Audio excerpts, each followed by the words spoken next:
অদ্ভুত আম গাছ। বাংলার এক প্রাচীন প্রান্তে ছিল এক আশ্চর্য শহর, কিংডম শহর।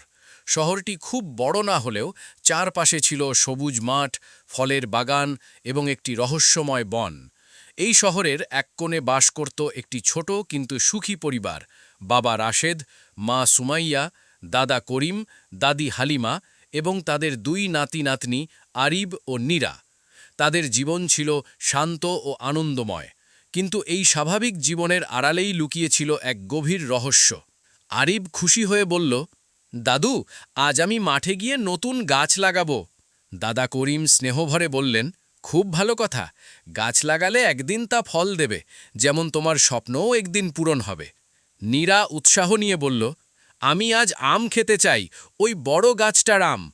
মা সুমাইয়া মৃদু হেসে বললেন, ঠিক আছে, তবে সাবধানে যাবে। বাবা রাশেদ শান্তভাবে বললেন, মনে রেখো, সন্ধ্যার আগে সবাই বাড়ি ফিরবে। বাড়ির পাশেই ছিল একটি পুরনো আম গাছ, যেটিকে সবাই অদ্ভুত গাছ বলে চিনত। রাতে গাছটি থেকে অস্বাভাবিক আলো বের হতো।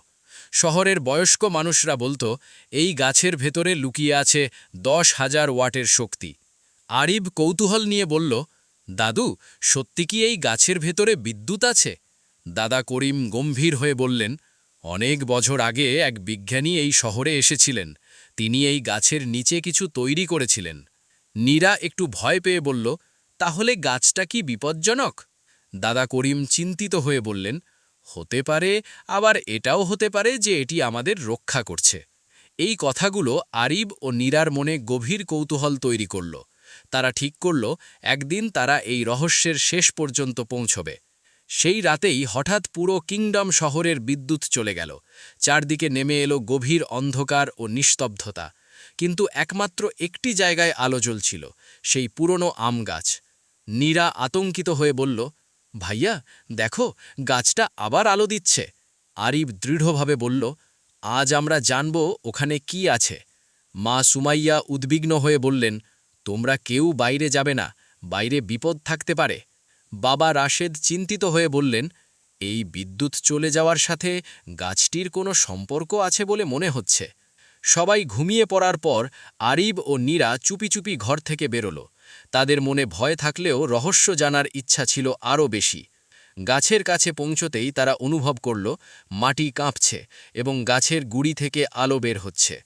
হঠাৎ তারা একটি অদ্ভুত শব্দ শুনতে পেল, খুলে দাও। নীরা ভয়ে কাঁপতে কাঁপতে বলল, এই শব্দটা কে করল? আরিব বিহব্বল হয়ে বলল, আমি বুঝতে পারছি না। তারা নিচের দিকে তাকিয়ে দেখল, মাটির নিচে একটি লোহার দরজা। দরজাটির ওপর লেখা 10,000 ওয়াট, ডেঞ্জার। আরিব ধীরে ধীরে দরজার দিকে হাত বাড়াল। ঠিক সেই মুহূর্তে দরজাটি নিজে থেকেই খুলে গেল। ভেতর থেকে তীব্র আলো বের